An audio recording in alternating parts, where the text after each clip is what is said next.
안녕하세요. 최진호입니다. 최진호의 신앙탐구 66번째 시간으로 오늘은 환난 중에 위로 주시는 하나님이라는 제목으로 말씀 나누겠습니다.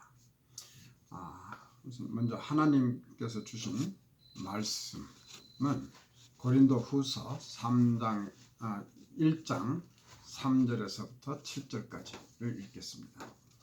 찬송하리로다. 그는 우리 주 예수 그리스도의 하나님이시요 자비의 아버지이시여 모든 위로의 하나님이시며 우리의 모든 환난 중에서 우리를 위로하사 우리로 하여금 하나님께 받는 위로로서 모든 환난 중에 있는 자들을 능히 위로하게 하시는 이시로다. 그리스도의 고난이 우리에게 넘친 것 같이 우리의 위로도 그리스도로 말미암아 넘치는도다. 우리가 환난 받는 것도 너희의 위로와 구원을 위하며 혹 위로받는 것도 너희의 위로를 위함이니 이 위로가 너희 속에 역사하여 우리가 받는 것 같은 고난을 너희도 견디게 하느니라.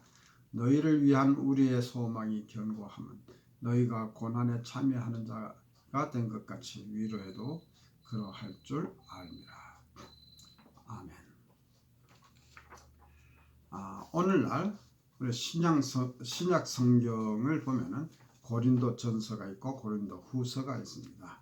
이것은 사도 바울이 고린도 교회에 보낸 서신인데 이 두 건의 편지만 성경에 수록되어 있어서 이것이 바울이 고린도 교회에 보낸 서신의 다인 것처럼 보입니다.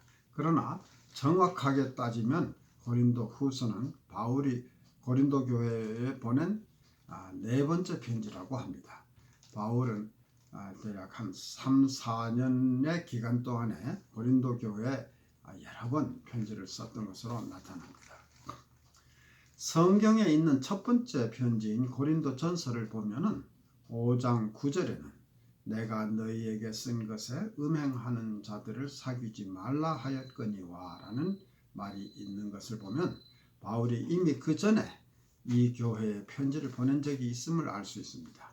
그렇다면 고린도 전서는 첫 번째 편지가 아니라 두 번째 편지인 셈입니다. 그뿐 아니라 고린도 후서 2장 2절에서부터 4절까지에서 바울은 다시 이전에 쓴 편지에 대해서 언급하는데 내가 큰 환난과 애통한 마음이 있어 많은 눈물로 썼다고 하였는데 내용상으로 볼 때 고린도 전서에는 이에 상응하는 내용이 없는 것으로 봐서 이 편지가 고린도 전서를 의미한다고 보기는 어렵다는 것입니다. 그래서 대부분의 신약 학자들은 고린도 전서와 후서의 사이에 또 다른 편지, 즉 세 번째 편지, 즉 걱정에 잠긴 편지가 있었다고 보는 것입니다. 그렇다면 오늘날 우리가 가지고 있는 고린도 후서는 바울의 네 번째 편지가 되는 셈입니다. 그 중에서 첫 번째와 세 번째 편지는 없어져서 오늘날 있지 않습니다.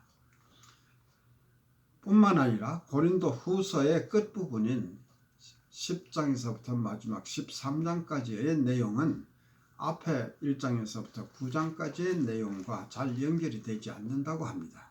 따라서 대부분의 신약 학자들은 이것은 하나의 편지가 아니고 다섯 번째 편지가 있었는데 이것을 네 번째 편지의 뒤에 붙여서 두 개의 편지를 하나로 묶은 것이라고 보고 있습니다. 이것이 다 사실이라면 바울은 모두 5번의 편지를 쓴 셈이 됩니다. 그러나 물론 이 어느 주장도 증명된 것은 아닙니다. 단지 성경학자들이 고린도 전서와 후서의 내용과 관련 자료를 토대로 해서 연구해서 논리적으로 추리한 것입니다. 어떻든 간에 고린도 후서는 크게 세 부분으로 나눌 수 있습니다. 처음 1장에서부터 7장까지에서는 바울은 기본적으로 고린도 교회의 교인들과 자신의 관계를 재정립하고 그는 고린도 교인들이 잘못된 길로 빠지기 쉬운 몇 가지 문제에 대해서 이것을 바로잡기 위해서 열심히 설명하고 있습니다. 그리고 8장과 9장에서는 가난한 사람들을 돕기 위한 연보의 중요성에 대해서 얘기하고 있는데 이것이 바울이 몇 차례 언급했듯이 고린도를 방문하기를 원하는 이유 중에 하나였습니다. 그리고 마지막 부분인 10장에서부터 13장까지에서는 그의 사도의 직분에 대해서 강변하고 있습니다. 당시에 어떤 사람들은 바울과 고린도 교회의 교인들과의 관계에 대해서 오해를 하기도 했고 어떤 사람들은 바울의 사도 직분을 인정하지 않고 비난하기도 했습니다.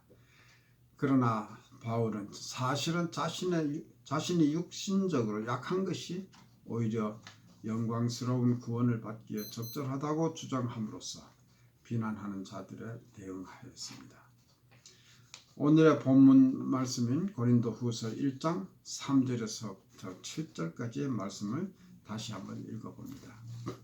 찬송하리로다. 그는 우리 주 예수 그리스도의 하나님이시요 자비의 아버지시요 모든 위로의 하나님이시며 우리의 모든 환난 중에 우리를 위로하사 우리로 하여금 하나님께 받는 위로로서 모든 환난 중에 있는 자들을 능히 위로하게 하시는 이시로다. 그리스도의 고난이 우리에게 넘친 것 같이 우리의 위로도 그리스도로 말미암아 넘치는도다. 우리가 환난 받는 것도 너희의 위로와 구원을 위함이요 혹 위로받는 것도 너희의 위로를 위함이니 이 위로가 너희 속에 역사하여 우리가 받는 것 같은 고난을 너희도 견디게 하느니라. 너희를 위한 우리의 소망이 견고함은 너희가 고난에 참여하는 자가 된 것 같이 위로에도 그러할 줄 알미라. 이 말씀의 요점은 하나님은 환난 중에 우리를 위로하시는 분이시라는 것입니다. 이 5절의 말씀 중에서 바울은 위로라는 단어를 10번이나 사용하였습니다. 이 위로라는 단어는 영문 성경에는 comfort라고 되어 있는데 이 단어의 뜻을 위로든 영문으로 comfort든지 이 단어의 뜻은 아픈 마음을 달래주고 편하게 해준다 라는 뜻으로 해석하면 대충 맞을 것입니다. 그러나 바울이 여기에서 이 단어를 반복적으로 사용할 때 그가 마음속에 품은 강조점은 그러한 의미의 위로만이 아니라 격려, encourage 라는 의미가 강하게 느껴집니다. 6절에서 우리가 환난 받는 것도 너희의 위로와 구원을 위함이라고 합니다. 그리고 이 위로가 너희 속에 역사하여 우리가 받는 것 같은 고난을 너희도 견디게 하느니라 라고 합니다. 고난을 견디게 하기 위해서 위로와 격려의 말을 보내는 것입니다. 우리가 성경을 공부할 때 단순히 성경 내용을 공부하는 것과 그 말씀 안에 깊은 뜻을 이해하는 것에는 차이가 있습니다. 우리가 말씀을 피상적으로 이해하고 수용하는 것뿐만 아니라 우리가 비기독교인들 틈에서 기독교인으로 살면서 우리의 삶에서 실제로 이 말씀이 나에게 무엇을 의미하는가, 그래서 이것을 우리의 삶에서 어떻게 적용할 것인가 하는 생각을 가진다고 하는 것이 매우 중요한 것입니다. 바울이 말하는 환난과 위로의 관계는 다음에 이어지는 8절에서부터 11절까지 말씀에서 좀 더 구체적으로 다가옵니다.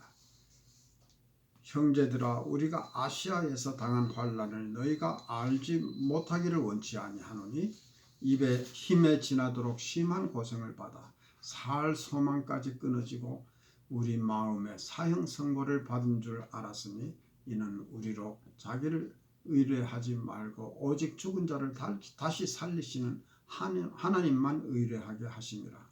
그가 이같이 큰 사망에서 우리를 건지셨고 또 건지시리라. 또한 이후에라도 건지시기를 그를 의지하여 바라노라. 너희도 우리를 위하여 간구함으로 도우라. 이는 우리가 많은 사람의 기도로 얻은 은사를 인하여 많은 사람도 우리를 위하여 감사하게 하려 함이라고 하였습니다. 바울은 아시아에서 당한 환난에 대해서 힘에 지나도록 심한 고생을 받아 살 소망까지 끊어지고 우리 마음에 사형 선고를 받은 줄 알았을 정도였다고 표현하고 있는데 죽음의 직전까지 가는 그런 아주 심한 고통스러운 그런 상태였음을 의미합니다. 그러나 이것은 우리로 하여금 자기 자신을 의뢰하지 말고 오직 죽은 자를 다시 살리시는 하나님을 의뢰하게 하시기 위해서 하나님께서 주시는 시련이라고 고백하고 있는 것입니다. 하나님이 이같이 큰 사망에서 우리를 건지셨고 또 건지실 것이며 또한 이후에라도 이 나중에 언제라도 다시 또 건지시기를 그를 의지하여 바란다고 하였습니다. 바울은 이러한 경험을 고린도의 교인들에게 알려야 할 필요가 있다고 보았던 것입니다. 그러나 그의 관심은 고린도의 교인들을 위한 것이며 그는 고린도 교인들이 겪고 있는 어려움이 어떤 것들인지 잘 알고 있다는 사실을 그들에게 인식시키려고 한 것입니다. 바울이 고린도 교인들에게 제시하는 것은 단순히 형제 교우들을 위해서 보통의 감사와 기도를 하는 것만을 말하는 것이 아니라 여기에서는 그들이 어떠한 어려움을 겪고 있든지 그 가운데서도 위로와 격려를 얻도록 하는 것이 그의 의도인 것입니다.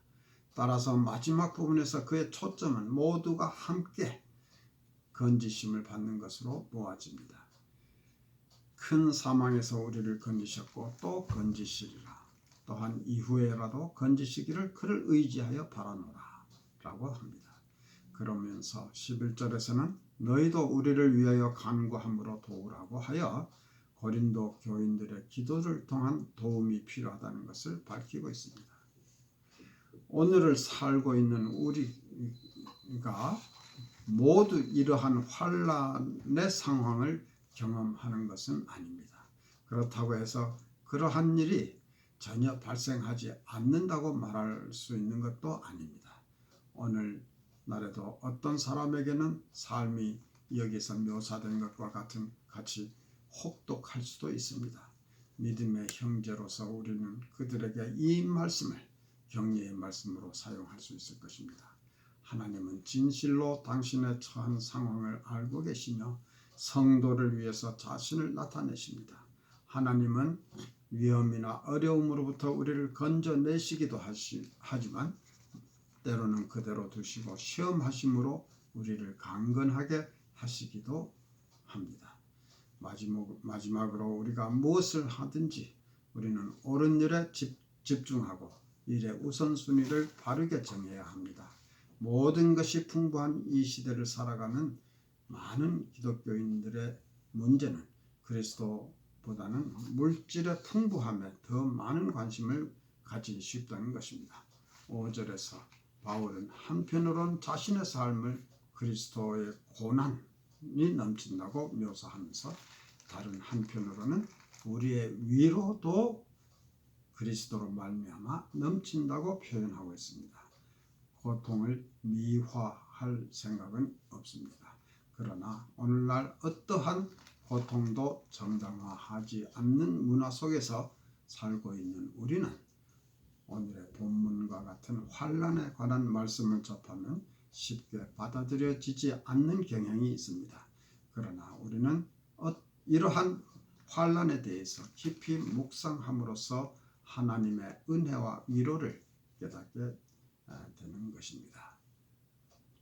감사합니다.